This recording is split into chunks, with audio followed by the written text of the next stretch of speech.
84 लाख बताई गई है कि मनुष्य को 84 लाख योनियों में जाना पड़ता है। ऐसा रामायण के अंतर्गत कहा गया है।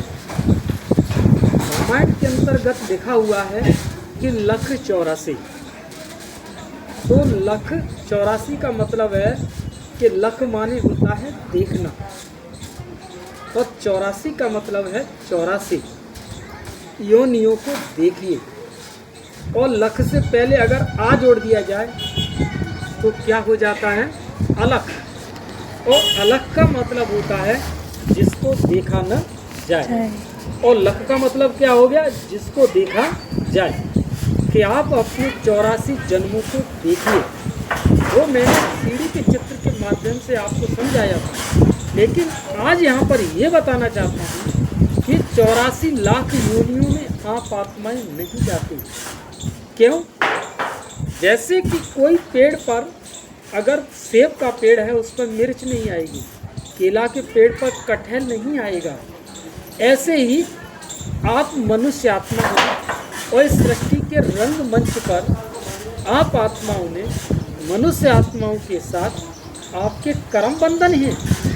तो भला बताओ, मनुष्य आत्मा के कर्म बंधन ये पशु योनियों या अन्य जीव जंतुओं की योनियों में कैसे जाएगी? क्योंकि आत्मा के अंदर जो तुमने ऊर्जा, आत्मा के अंदर जो आपने ज्ञान और योग जो शक्तियाँ भरी हैं, वो परमात्मा शक्तियाँ आपने इकट्ठी की हैं। तो भला आप अन्य योनियों में क्यों जाओगे? जैसे कि आप देख रहे हैं, कहते हैं हमारे यहाँ के बहुत सारे इतिहास में कहा गया है कि आप मनुष्य आत्मा हो, अन्य योनियों में जाओगे। क्यों? हम कहते हैं मनुष्य योनि में ही पशु योनि के समान जीवन बिताते हैं लोग। कैसे? आज एक शराबी है, शराब पीकर आ रहा है और वो उसको एक ठोकर लगी और वो नाली में गिर गया। अब उसका मुंह नाली में पड़ा है, और उधर से भी एक सुअर आया और वो भी नाली में मुंह डालता हुआ चला आ रहा है। तो दोनों के मुंह कहाँ पड़े? इसीलिए कहा गया है कि हे मानव, तू अगले जन्म में तू अन्य पशु योनियों में जन्म लेगा। तो उसने, मनुष्य ने पशु योनि का जन्म नहीं लिया, वो पशु योनि जैसे ही उसके हालात बन गए। क्योंकि उधर सुअर का भी मुंह उसी नाली में है और मनुष्य का भी मुंह उसी नाली में है। इसीलिए कह दिया गया कि तू पशु योनियों में तू भटकेगा। लेकिन मनुष्य योनि में होकर के ही वो किस में भटका? पशु जैसी योनि को उसने अपना भोग होगा। अब मान लीजिए एक गधा है, वजन ढोता है, एक मनुष्य भी तो वजन ढोता है, लेकिन योनि दोनों की अलग अलग है, लेकिन कर्म एक जैसा है। इसीलिए कहा कि तू मनुष्य योनि में नहीं, तू जीव जंतुओं अन्य योनियों में जाएगा और वहाँ जाकर के तू अपने भोग को भोगेगा।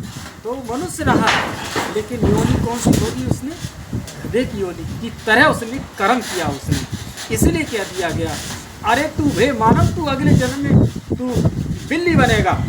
क्या घरों में क्या ऐसा काम नहीं करते? चुरा के खा लेना, वैसे खा लेना, वैसे खा लेना, माँ बाप को न बताना न पूछना, चुरा के खाना, ये काम किसके होते हैं? ये जीव जंतुओं के काम होते हैं। और ऐसा अगर पुरुष करता है, ऐसी हमारी माताएं बहनें करती हैं, छोटे छोटे बच्चे करते हैं, तो क्या कहते हैं? तुम ही तो कह देती हो। अगर कोई ने अगर ऊपर से दूध पे आकर के उसकी मलाई को खा गया, तू का बिल्ली है क्या? तू अपने घर में क्या खा गई? ऊपर से सारा दूध के ऊपर से मलाई उतार के खा गई, तो क्या कह देते हैं उसको? तुमको बिल्ली है क्या? तू सब मलाई खा गई उतार करके। कहने का मतलब ये कर्म इंसान के हमें पशु जैसे हालात पैदा कर देते हैं। जबकि तुम हो कौन? मनुष्य हो, और कर्म कैसे कर रहे हो? पशुओं जैसे, जीव जंतुओं जैसे। अब चिड़िया है, हे मानव, तू अगले जन्म में चिड़िया बनेगा। तू चिड़िया नहीं, चिड़िया क्या खाती है? गंदी चीज़ें खाती है। क्या मनुष्य गंदी चीज़ें नहीं खा रहा है? क्या वो आज जीव जंतुओं की हत्या करके नहीं खा रहा है? अगर कोई जंतु, अगर जीव सड़क पर मर जाता है तो आते हैं पक्षी, आते हैं उसी पर चोंच मार के अपना पेट भरते हैं। और मनुष्य क्या करता है? उसी खरगोश को पकड़ लेता है और मारता है, उसी का मांस खाता है। तू मनुष्य योनि में है, लेकिन कर्म कैसे कर रहा है? तू पशु पक्षी जैसे कर रहा है। इसीलिए हे मानव, तू 84 लाख योनियों में तू भोग भोगेगा, लेकिन वो 84 लाख योनियों भोग नहीं भोगा उसने मनुष्य योनि में रह करके ही पशु पक्षी जैसे भोग भोगे। इसीलिए उसकी ये कहानी बताई गई। जबकि ऐसा नहीं है, क्योंकि तुम्हारे संस्कार कैसे हैं? पुरुष जैसे। तुम्हारे संस्कार कैसे हैं? कभी पुण्य के हैं तो कभी पाप के हैं। तो पाप और पुण्य के संस्कारों को भोगने के लिए तुम्हें मनुष्य योनि में आना ही पड़ेगा, अन्य योनि में तुम जा नहीं सकते। ये इसका अर्थ है। अच्छा।